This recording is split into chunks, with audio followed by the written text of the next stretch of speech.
Dave Packer, ABC News. How do you give hope to a child in the foster care system? It starts with your heart.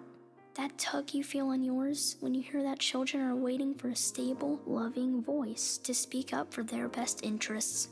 And then it becomes your time. What started out as a feeling that maybe you could make a difference becomes the difference. Change a child's story. There is a child waiting for a volunteer like you. Learn how you can help at casaforchildren.org. Calls and conversations continue in less than 3 minutes as the Watchdog Morning Show with Howard Monroe continues after this. My little girl hurt her foot and needed a doctor fast, but her physician wasn't available, and I wanted her seen as soon as possible. Then I remembered the Wheeling Hospital Urgent Care, right in downtown Wheeling at the Stone Center on Market Plaza. Open 9 a.m. to 9 p.m. every day, the center is ideal if you have a sudden sickness or injury. The doctors and nurses were great, and they also provided x-rays, a pharmacy, and lab draw station. No appointments needed, and convenient parking is nearby. Wheeling Hospital Urgent Care. They'll take good care of you. Throughout the Ohio Valley, back to school is looking different. Each day, parents, teachers, students, coaches, and administrators are finding solutions to situations that are unprecedented. All of us at the Highlands appreciate everything you are doing and are here for the items you need. Visit hitthehighlands.com for the current guidelines and updated contact information of our retailers and restaurants. For all of your IT needs, visit OmniPerforms.com. Omni Strategic Technologies, the only IT company that the Watchdog trusts. A serious injury from an accident can be just the start of your worries. What if you cannot return to work? How do you take care of your family if you're disabled? At Gelner Law Offices, we represent seriously injured people and understand their problem. We know how to get you fair compensation. We will work hard to make sure you get the money you deserve for your losses. Don't go it alone.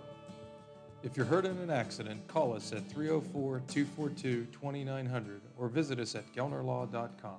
We'd like to help. The Original Undo's in Benwood is the perfect place to enjoy the big game, great food, and the company around you. The outdoor patio is the best kept secret in Marshall County, featuring plenty of big screen HD TVs, an outdoor beer garden, and NFL and MLB packages so you don't miss a second of the action. With the holiday season fast approaching, don't forget about Undo's Catering. Perfect for holiday parties, family gatherings, conferences, weddings, or any event large or small. Check out undos.com for menus, specials, entertainment, and more. Undo's Family Restaurants, family owned since 1953. Hello everyone, from the Watchdog, I'm Darnell Foster. With a look at your local weather forecast for your Friday. Considerable cloud cover with a rain shower on and off through the day, a high near 45. Overnight low of 34 degrees under mostly cloudy skies. A cloudy Saturday in store with temperatures in the lower 40s. Have yourself a great day, everyone. From the Watchdog, I'm Darnell Foster. The views and opinions expressed on the following program are not necessarily those of this station or its sponsors.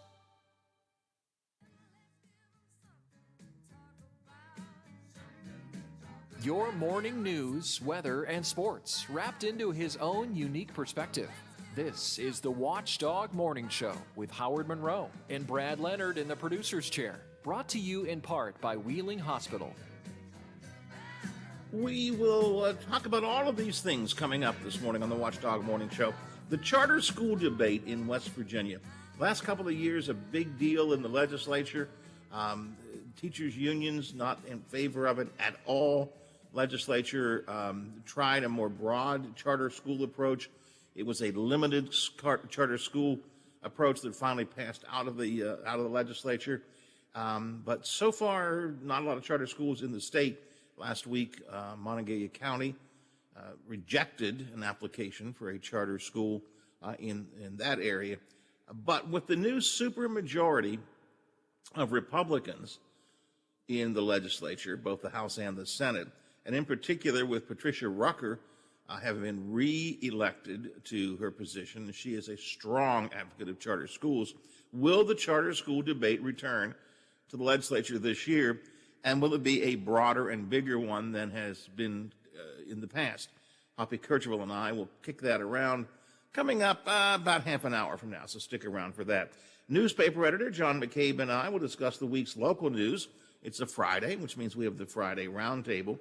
In the D.C. Digest, Joe Biden proposing 100 days of mask wearing.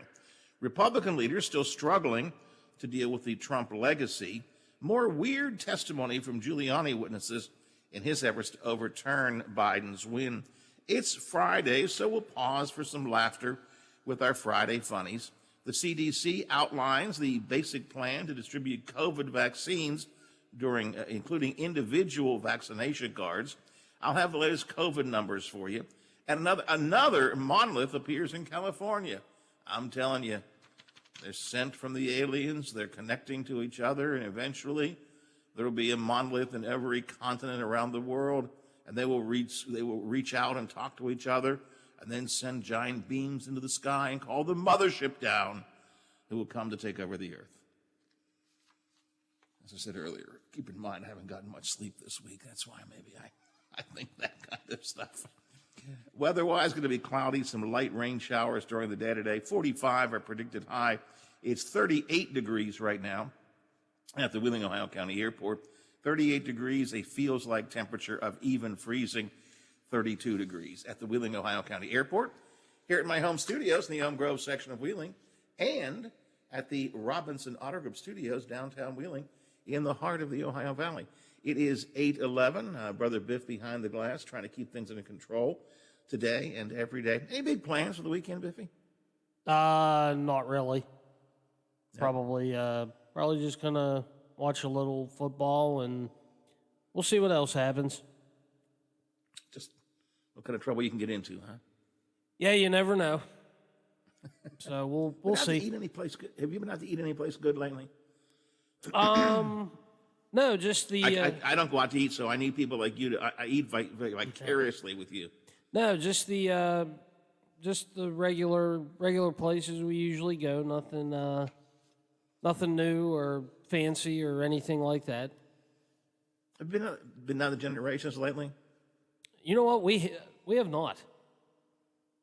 Ever since we got done golfing, we haven't gone. We found it's kind of funny. We found Eden on the island, and we've been going there. But I'm sure at some point we'll head back to Generations. But you've discovered Eden's, and you like Eden's, right? Oh, I'm telling you, Eden, I guess. Yeah, Eden. It's good. I mean, the food there is portions are good. It'll fill you up. Trust me. You will not leave there hungry, and if you do, it's your own fault. And good portions, is it good food? Oh yeah, it is. It's real good food, and something you'll like. They have breakfast served all day. I like that. That's a good idea. So I think I did see that on their Facebook page. That's a really good idea. When the time comes for me to be able to get back out into a restaurant, I do love breakfast all day long. So I always like to go into it. And again, Aaron and I were talking about the strange shifts that you work. One of the things that's a downside to working a morning shift is you oftentimes miss breakfast because by the time you're off the air and get things wrapped up and get somewhere, they've already gone on to their lunch menu, and you can't always get good breakfast. So that's good. I'll give it a try. I know Alex Coogan, who's one of the owners of that place, had been inviting me over before COVID came, and I just hadn't had a chance to get there. And then COVID came, and of course I haven't been out anywhere. So I ask everybody I talk to anymore, have you been out to eat any place? Because it's like vicariously, I just live that way. And it's amazing during COVID, we have so many new restaurants opening up. The Char House here out in Elm Grove in the old Ernie's Esquire building. Salsa Joe's out in Belmont County. Something else brand new just opened up recently. Can't think. Anyways, Belmont Brew Works over in Martins Ferry. I've had a number of friends telling me how happy they are with that place. And because of that Facebook group called Ohio Valley Food Fanatics, I have learned of some regional. By regional, I mean going as far up as Weirton and as far west as maybe Cambridge. There are a lot of restaurants around that I was not aware of, but now they've made me aware of it. And every time I see one of these, I think, oh man, I want to go. I ain't going nowhere though right now. I have to wait till COVID is all over and done with. The one place I almost went this week had nothing to do with food.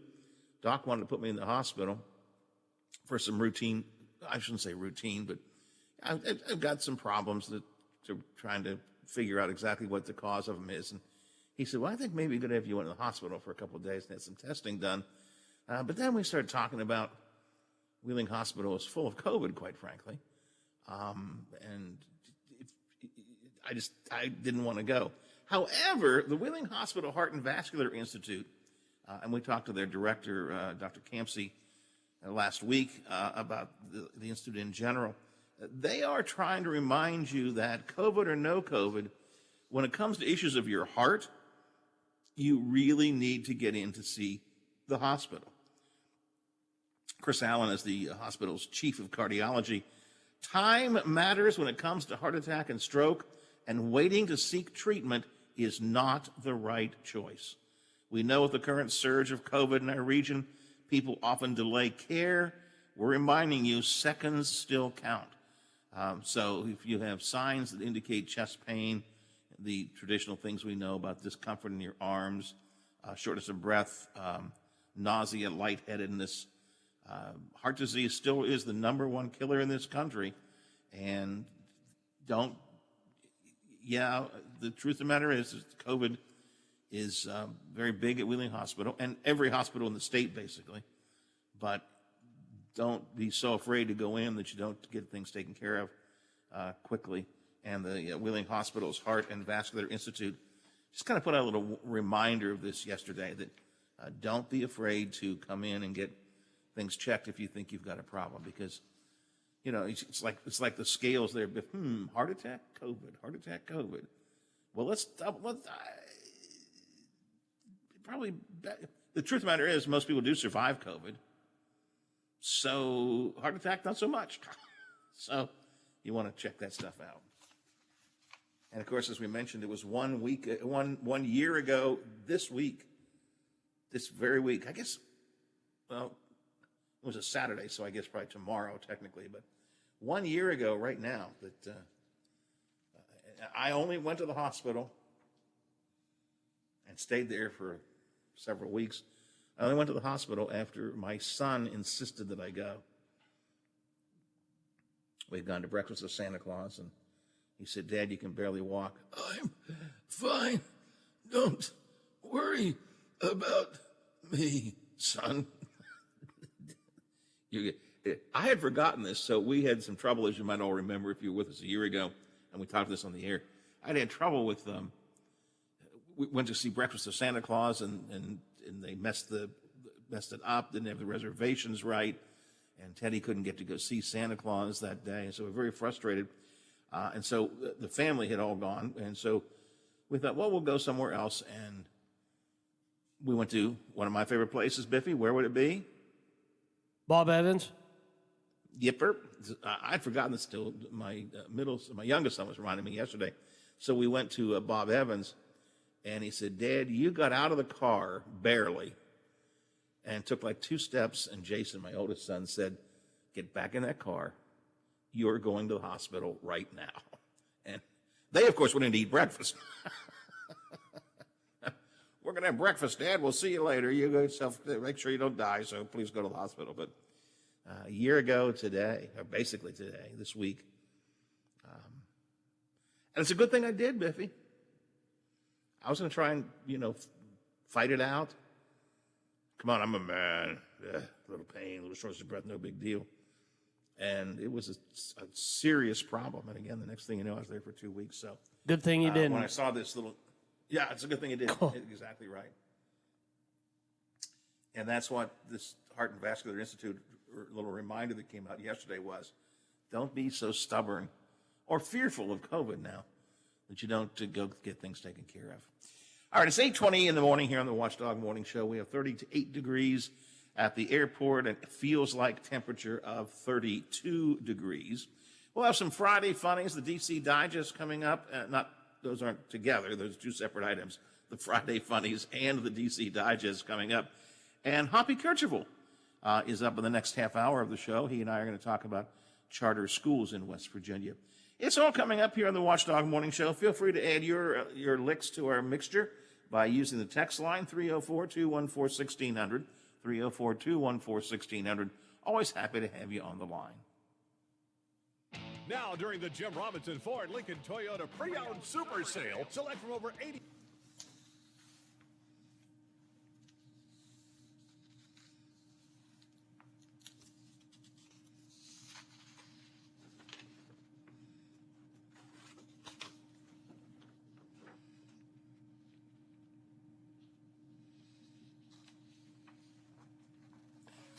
Biff, when we come back, we'll go straight to the DC Digest.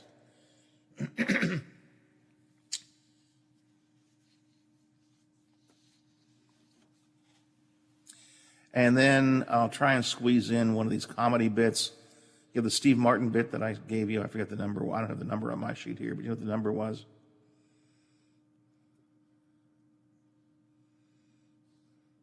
Probably 35, I'm guessing, looking at my sheet here. All right. And you may see it's a long clip. It's like 2 something. But it says for shorter clip, get out after the laughter at 127.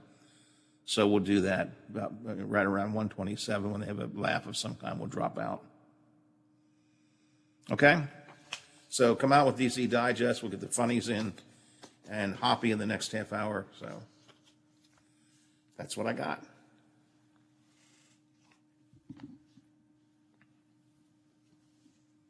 Return, opening December 12th. Highland Sports Complex is the coolest destination for sports and entertainment the Ohio Valley has ever seen. Pop in for some open basketball in our field house or reserve some turf time for your next practice or game on our synthetic fields. Online registration is open for development classes and leagues for youth and adults. Highland Sports is also the hottest destination for birthday parties and other events. So come challenge yourself on our play climb and enjoy your favorite virtual reality game in the arcade. No memberships required, so visit highlandsports.com to find your next entertainment experience and get ready to reach new heights. Hello, everyone. From the Watchdog, I'm Darnell Foster. With a look at your local weather forecast for your Friday. Considerable cloud cover with a rain shower on and off through the day. A high near 45. Overnight low of 34 degrees under mostly cloudy skies. A cloudy Saturday in store with temperatures in the lower 40s. Have yourself a great day, everyone. From the Watchdog, I'm Darnell Foster. Hi, Toppy Kirchville. Join me weekdays at 10 o'clock for Talkline. We'll talk about the big stories affecting us in West Virginia, top political figures, sports personalities, sometimes just plain folks offering their opinions on what's happening today. 10 till noon, right after the Watchdog Morning Show with Howard Monroe. The perfect cure for your quarantine blues. The Watchdog on Facebook Live. Watch The Watchdog weekdays on Facebook Live, beginning with the morning show with Howard Monroe at 7 a.m. Local talk radio, Watchdog style. Give us a call and tell us what you're thinking. Locally, 304-214-1600. Out of the area, toll free, 866-514-1600 or 304-232-8255. There's a time and a place for everything, including a different point of view. This is that time and place. You're listening to the Watchdog Morning Show with Howard Monroe, brought to you in part by Wheeling Hospital. It's 8:23 here on the show. It's 38 degrees at the airport, feels like temperature, and even freezing 32 degrees. Had a text, we're talking earlier about when the vaccine becomes available and gets rolled out to the general public, how are they going to keep track of things? How will you be reminded? Because these vaccines are going to require 2 doses in many cases. You have 1 shot, then you have to wait a period of time, get a second one, sort of a booster or follow-up, whatever word they want to use. So how are you going to do that? And the CDC and the Department of Defense yesterday said that everybody will be given, when they get their first vaccine, they'll be given a vaccination card, which will say you got your first vaccine on such and such a date, at such and such a place, and your next vaccine is due on such and such a date. Kind of a reminder to you, if you will. We also heard from Mark Ackerman, who said there's going to be a computer database that stuff gets entered into, and you may be reminded via text or sale or something for your second one as well. But someone asked me the question, how soon before they begin to counterfeit their vaccine cards? And my question was, who would want to counterfeit a vaccine? I mean, I can't see what the value of that is, so I got to follow up to this here. Howard, who would want a counterfeit vaccine card? Suppose we reopen Broadway-style shows and have normal seating if you show your vaccine card. Okay, all right, I see what he's saying. That the card would be your pass. Certain things may be open only to those who've had the vaccine. Okay, all right, I get that. The anti-vaxxers, he said, would be more than willing to show a fake card in order to get in. Now, I think that's really stretching it a lot, Biffy. I mean, could that happen? Maybe. Is it possible some venues may decide that they'll, especially early on, if they want to try and get us back to business as much as possible, that they'll use the vaccine card as a way. If you can show your vaccine card that you have been vaccinated, then you can get into some of these venues, maybe. But I think that's really still stretching it a lot. I just don't see the, other than, as you said, Biff, just be able to say I did it, you know. I'm a counterfeiter and I counterfeited a vaccine card. I don't see any value in that. But this listener had a pretty good thought on that. If you want to text me, you can, as he did, 304-214-1600, 304-214-1600. Let's check some news out of the nation's capital this morning. Pennsylvania Avenue to Capitol Hill. Here's a look at the news affecting you from the nation's capital. This is the DC Digest on the Watchdog Morning Show with Howard Monroe. Well, President-elect Joe Biden has unveiled his first major proposal, and this is what he's going to deal with. One of the things he's going to use to deal with COVID. All Americans should wear masks during the first 100 days of his presidency in order to get COVID-19 under control and keep it under control. Inauguration Day is January 20th, so the 100 days would get us through to the end of April before he would suggest the masks come off. Now, it doesn't say that he's going to mandate that. In fact, as president, he can only mandate masks in certain places like government buildings or planes, trains, and so on. So it sounds as if he's simply going to be using the bully pulpit of the presidency to encourage us to wear our masks for the 100 days of mask wearing. Several current Republican senators have now called Joe Biden to privately congratulate him on winning the presidency. In an interview with President-elect Biden and Jake Tapper yesterday, Biden says he believes at least a significant portion of the Republican leadership will begin to publicly acknowledge the election results after the Electoral College meets to ratify the results, and that will be on December 14th. President Trump shows no signs that he will ever concede, and I think ever is a key word there. I don't think he will ever concede. Republicans are sometimes, well, I guess oftentimes people are their own worst enemies. I shouldn't say Republicans, but in this case it is Republicans. Democrats can do just as stupid thing as this as well. Two conservative activists are accusing top Republican Party officials in Georgia of being involved in the conspiracy to steal the election from Donald Trump. So what they're doing is recommending the Republicans, now these people are Republicans, they are conservatives, they're recommending that other Republicans not vote in the upcoming Senate runoffs in Georgia. Now there are two Senate runoff elections in Georgia, and they will determine the Senate. If both of those would become Democrat, the Senate will be then controlled by Democrats. And these conservative activists are encouraging Republicans not to vote in that election because they believe there's a conspiracy going on. Well, I think they're right, and I think that's true. Republicans, you should not vote in that election. I mean, that is just, you talk about cutting off your nose to spite your face. The winners of those two elections, or those two Senate seats, will determine who controls the Senate, which will literally determine the future of America for the next couple of years. House is already Democratic.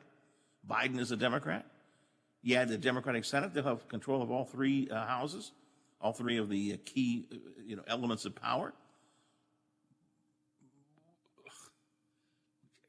If I'm a Republican, I'm encouraging everyone in Georgia to go vote. Go vote, not vote. President Trump will rally for those candidates tomorrow down in Georgia. Although, even some of his supporters are concerned that when he starts to speak, he hasn't been out speaking much since the election. Some of the people in Georgia are worried that he's going to come out to try to encourage people to vote in the Georgia election.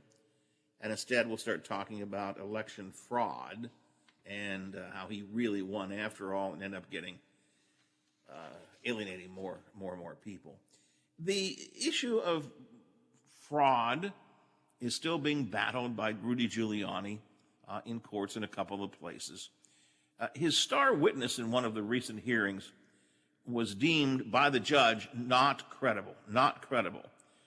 Melissa Carone, a contract worker for Dominion Voting Systems, was being questioned by a Michigan State Republican when she began to speak over him, interrupted him. When the judge would ask her questions, she would do well, let me ask you a question. At one point, the people watching literally laughed at her. And at one point, even Rudy Giuliani went, shh, like, shut the heck up. Here she is in the hearings yesterday. The poll book is completely off. Off by 30,000? I'd say that poll book is off by over 100,000. Why don't you look at the registered voters on there? My question then is if the... Guess how many, wait, what about the turnout rate? 120%? Let's let Representative Johnson ask his question. My question is, why we're not seeing the poll book off by 30,000 votes? That's not the case. What did you guys do? Take it and do something crazy to it? I'm not sure, Biffy, but not only does it sound like she was rude and weird and bizarre, I'm beginning to think perhaps she had stopped off at the tavern on the way in. Maybe, you never know. It's going to be a long day. Did you notice slight slurring of the words there at the end? I don't know anything about this. I'm not saying she was. I'm just saying, did you notice the slight slurring of the words there at the very end of that?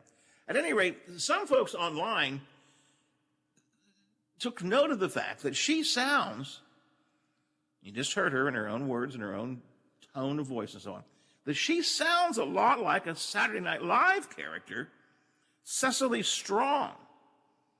Does a drunk girl that you never want to start a conversation with at a party because she's always talking over you. Now, you heard the woman actually testify in those hearings yesterday. Here's a bit from Saturday Night Live, which is a comedy bit. Tell me if you see any difference at all. So are you excited about the holidays? Excited? I'm repulsed, Seth. All this commercialism around Christmas, it's an outrage. It's a tragedy. It's like, what are we even doing? And like, why? And like, don't. You need to wake up and smell the music, Seth. There are homeless people out there who can't even pay their mortgages. Is that what George Washington had in mind when he started America? It's like, read something, Seth. Learn a book. I swear, don't they sound the same? I mean, didn't that SNL character sound just like the real? And she was not parodying this woman yesterday. But I think whoever noticed that comparison is a good point. A, they both didn't make sense. And B, even their tone of voice, their vocal qualities were the same. Well, she hasn't done a parody yet. Yeah, well, that's right, yeah. Yeah, that's a good point. This weekend could be the parody coming up. A couple other quick things in the D.C. world. Joe Biden has asked Dr. Fauci to become his chief medical advisor once he takes over. So they are negotiating that deal where Dr. Fauci would be, under the Trump administration, Fauci became the de facto public trusted voice. But Trump often tried to distance himself from Fauci. Joe Biden wants Fauci as part of the inner circle to be his chief medical advisor.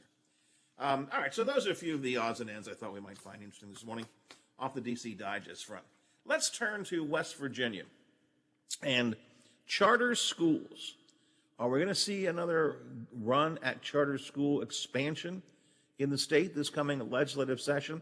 Hoppy Kercheval is joining me next, and we will kick that around right here on the Watchdog Morning Show. But first, check some headlines for you from the Big Seven. And Tony Caridi is coming in with the Morning Mountaineer Report. All coming up here on the Watchdog Morning Show. The WTRF Channel 7 News Update is brought to you by Thomas Auto Centers, Mall Road, St. Clairsville. Get the best deal at Thomas Auto Centers. Now.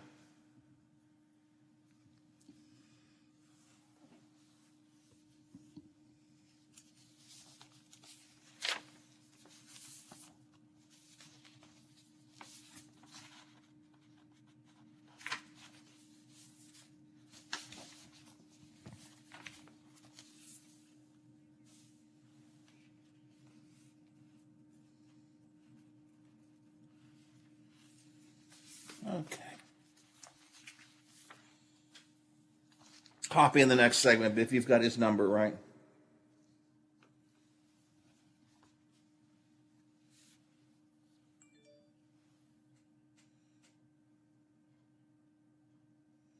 Okay, just making sure.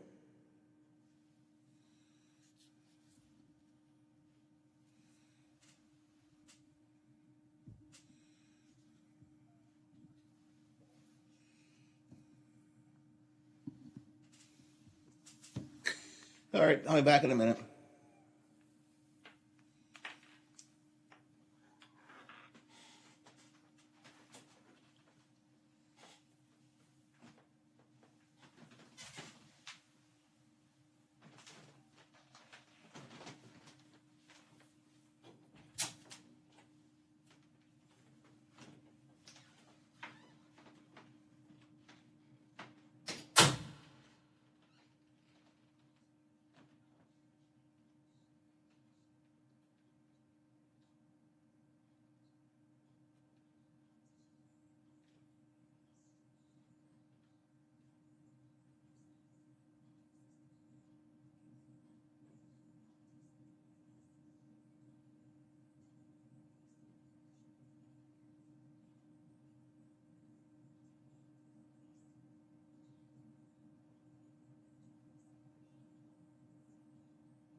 The ball out or making a play on the ball. That's key when you're playing a bigger type unit.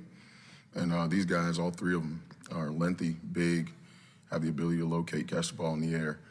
And that's why they are what they have been this year. Been really damn good. And we're going to have to face the same challenge that every other team in the conference has, which is to try to go up and make plays on those guys. Kickoff tomorrow afternoon, 3:30. Our pregame coverage here on the Mountaineer Sports Network will begin at high noon with the Go-Mart Mountaineer Tailgate Show. On Sunday,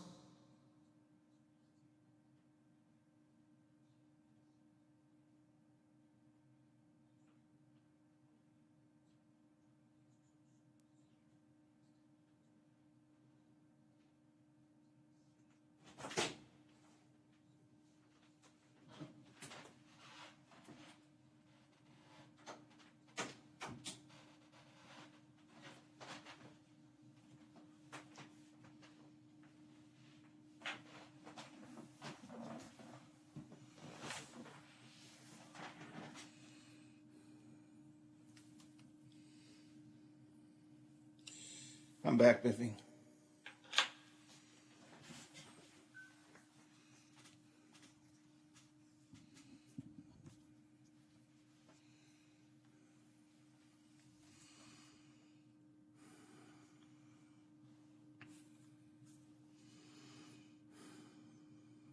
Spend the holidays with family this year in person, but we can all still go home. Tune in to WTRF on December 18th at 7 p.m. for Home for the Holidays, a Loving Living Local holiday special presented by Wheeling Hospital. We'll reflect on the great holiday traditions of the Ohio Valley. Santa will read letters from local children, and we'll talk about the safe holiday memories you can make this year, plus more, including opportunities for you to win prizes while you watch. Join 7 News in staying home for the holidays. Does your dog need groomed or walked? Are you looking for a pet sitter or dog boarding options? If so, call Dirty Paws, Wheeling's newest pet care service, providing the Ohio Valley with everyone's pet care needs. Check us out on Facebook at Dirty Paws WHG or call 304-639-7754. Hey, I'm going to the kitchen. Can I grab you a Coors Light? Yeah, that sounds good. Huh. I never knew there was a zip line in my fridge. Hey! Hey, buddy! Yeah! You got 2 Coors Lights up there? Always brewed down to 34 degrees. With a taste as cold as the Rockies, only Coors Light gives you refreshment every time. Here you go. 2 Coors Lights. Awesome, man. Wow, these are really cold. That's the only way I deliver it. Sure. I mean, you being a mountain climber and all. Yep. You probably need a pretty warm coat in there, huh? Yep. Hey, Ben! Yeah! Okie doke, thank you. Yep. That makes sense. It is the Rockies. Coors Light, the world's most refreshing beer. Coors Brewing Company, Golden, Colorado. With great beer comes great responsibility.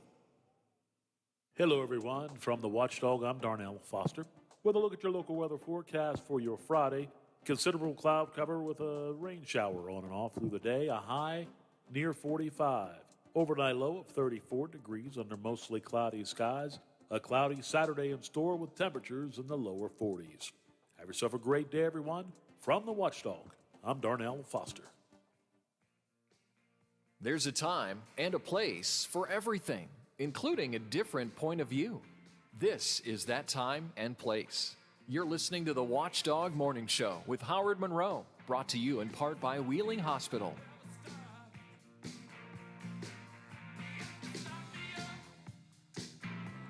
"38 degrees at the Wheeling, Ohio County Airport. That 38 degrees with the wind chill makes it feel like 32. Feels like an even freezing outside. At the Wheeling, Ohio County Airport, at my home studios here in Elm Grove, and at the Robinson Auto Group Studios in downtown Wheeling in the heart of the Ohio Valley. Newspaper editor John McCabe and I, the regular Friday roundtable coming up after the 9 o'clock news break, and we'll kick around some of the state and local news stories of the week gone by, and we will no doubt get into a little fight, because McCabe and I always do, because, well, as we know, he oftentimes has the wrong perspective on things, but that's all right. We still get along well. That's coming up after that. Next week, we're going to continue a series of holiday programming, kind of getting you ready for Christmas with some gift-giving ideas, talk about tech tips, going to talk about things to buy for your young kids, a couple of interviews on that coming up. And a segment I'm looking forward to next week, Professor Harold Holzer, who is a well-known expert on Abraham Lincoln and other parts of American history, has written a new book called The Presidents and the Press. And it kind of chronicles the fact that while Donald Trump may have hit the peak of bad press relations, presidents throughout the years have had trouble with the press. And we'll talk about that with Professor Holzer next week. A look down the road. But right now, let's go to Hoppy Kirchwell, statewide talk line host for Metro News, and talk about the upcoming legislative session. Good morning, Hop. What do you mean McCabe's wrong? What are you talking about? Guy's spot on. That's why That's why I have you and I have McCabe. I need people to try and keep me honest sometimes, you know? How are you, my friend? I'm good. Yourself? I'm fine, thank you. Thank you. Are you, what do you do for a weekend fun, Hoppy? What's a weekend like for you? Please don't tell me you're reading the Constitution. I did that last weekend. Well, I tell you, like you, I mean, I work a lot, and frankly, I just spend a lot of time with my wife. And we like to watch movies. We like to do a couple things around the house. We don't really go anywhere because of the pandemic. And I like to watch sports, maybe a couple household chores, and I usually come into work at some point. How about that? Boy, that's really, you just dozed off there. It's kind of exciting, I guess. Yeah, I don't even get, don't go out to eat anymore. That would No, just be the I don't high either. point of the weekend was someplace nice to eat. But with the pandemic, I haven't been out to eat inside a restaurant since this whole thing began. Yeah, and I hate that because, I mean, I really would like to support our local businesses, and we get some carry out sometimes, but, we haven't been comfortable in going out and just sitting and in a place. And my mom is in assisted living here, and she's 93, so we usually go over and spend some time with her. And, I mean, that's about it, right? Yeah. And then with football, work. I mean, there's a long work day on Saturday. It's, covering games and eating pork, barbecue. You guys do how many hours of 9.5 hours this Saturday. Jeez. You have like a nap spot in between? Do you have like nap break or something? It's just Howard, look, it's just guys watching football and eating and talking football. It's not that hard. I guess that's a good point. But I want to talk about. Go ahead. No, please. Well, I was just going to say that I mean, like everybody, I think I miss the things that we used to be able to do safely. Yeah.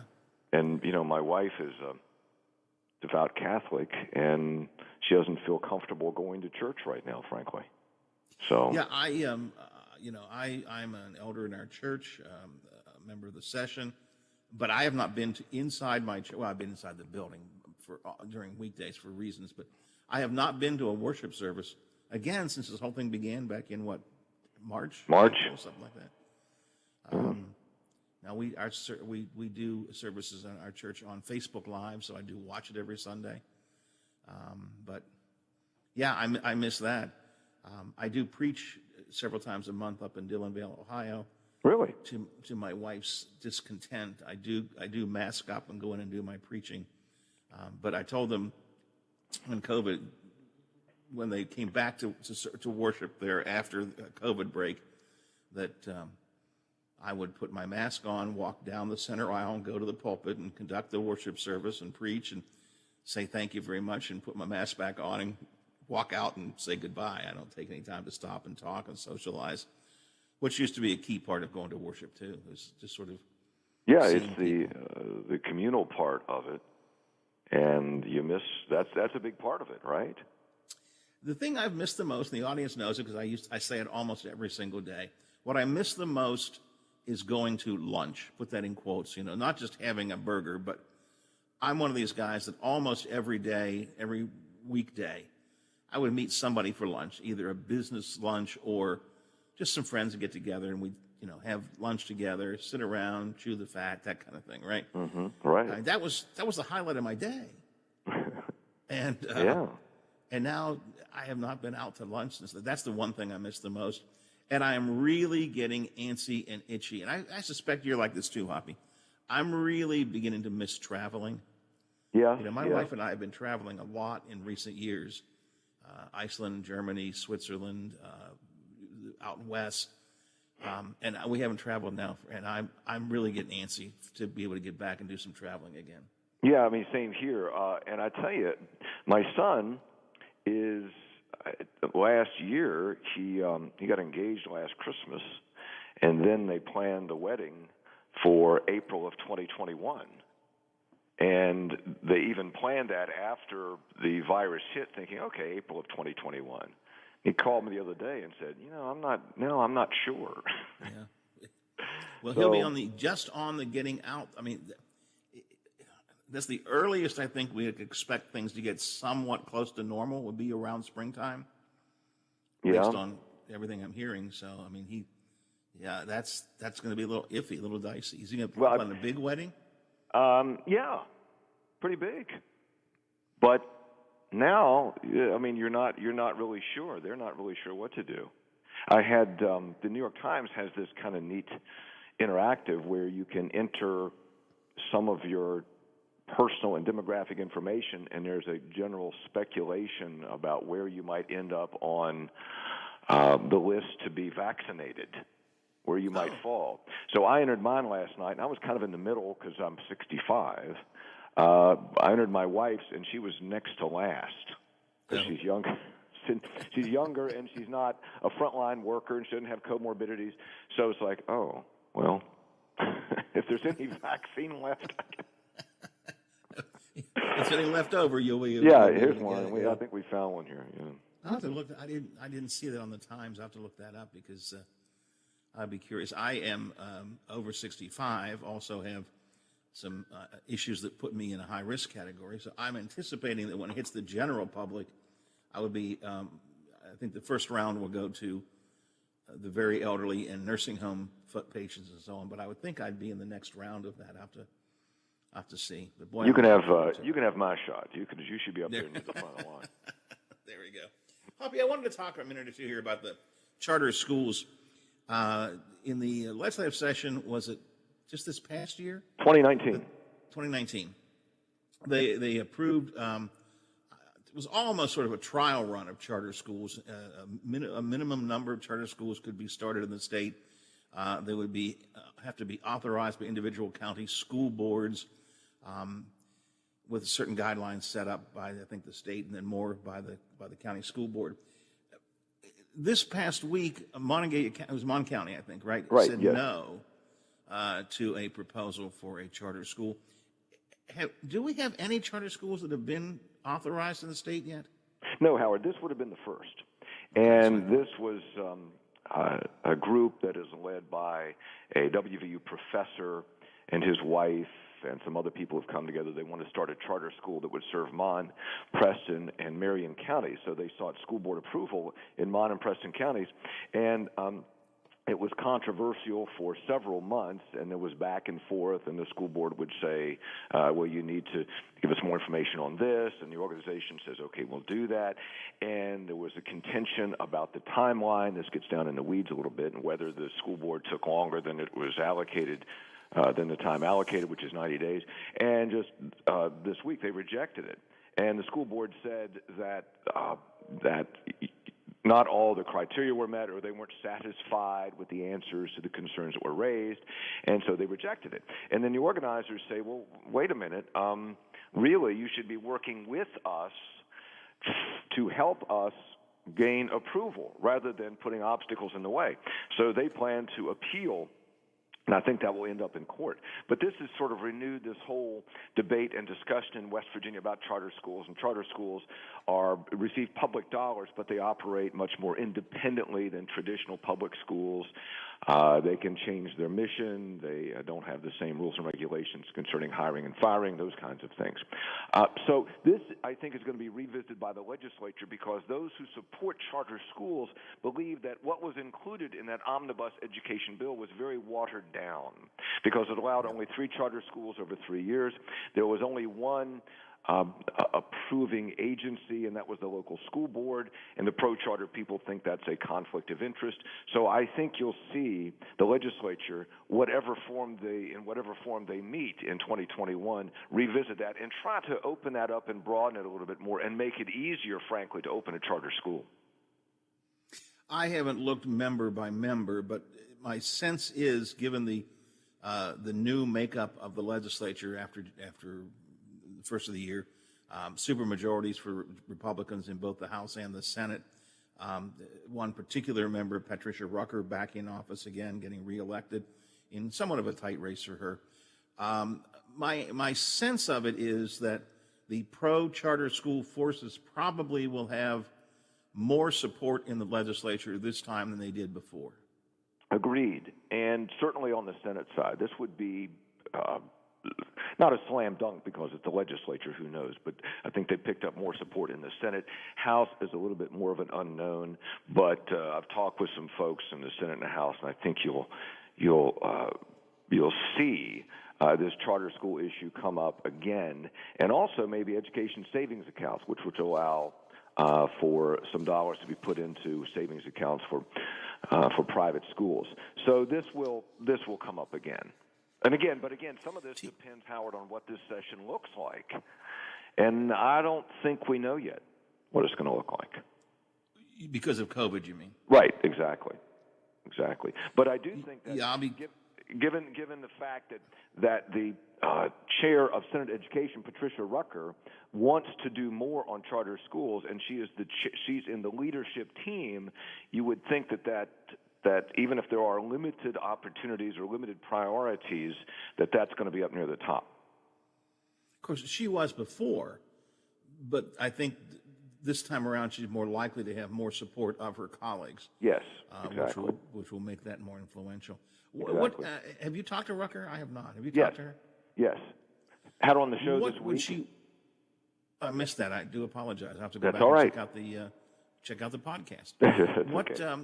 What did she? A little promo there for the podcast never hurts, right? What did she have to, What does she want to see done this year then? Well, a couple things. As far as charter schools go. She thinks a limitation of 3 charters over 3 years is too limited. So open it up to have the possibility of more charter schools, number one.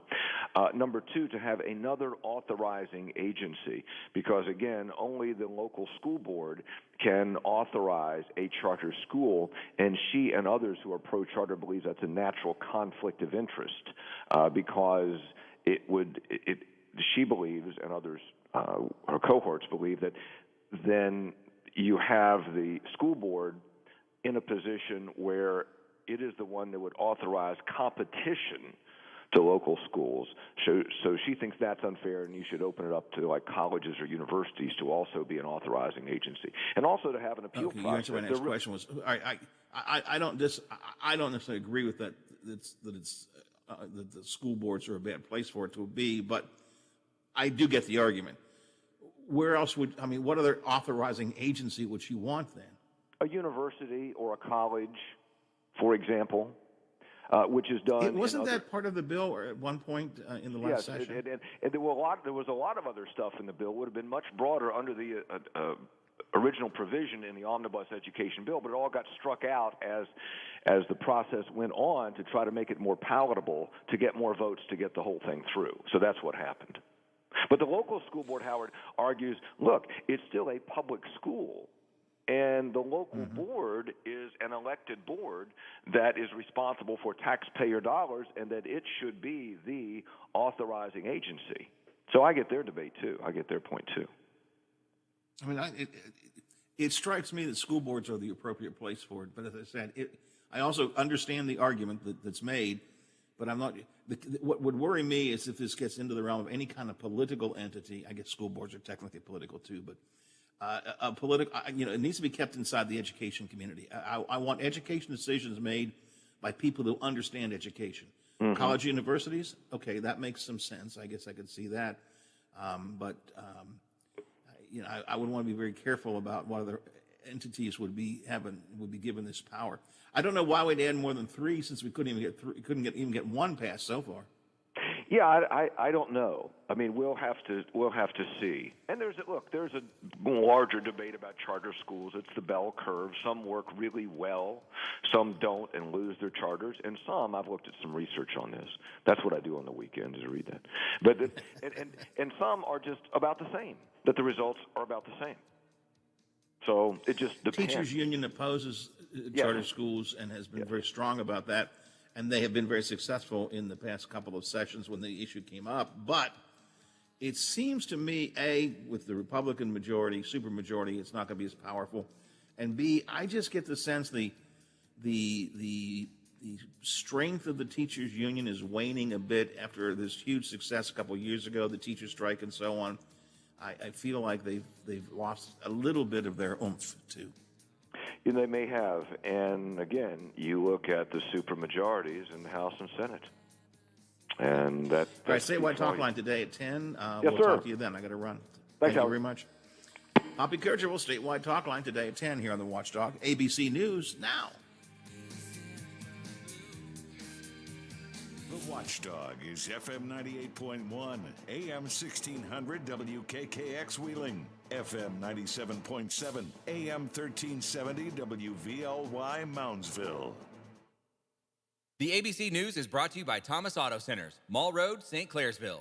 Get the best deal at Thomas Auto Centers. Department called the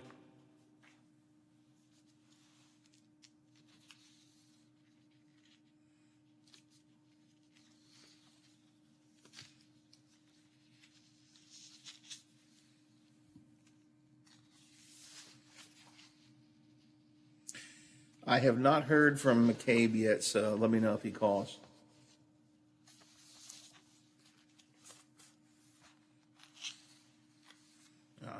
I sent him a text, but he did not respond, so.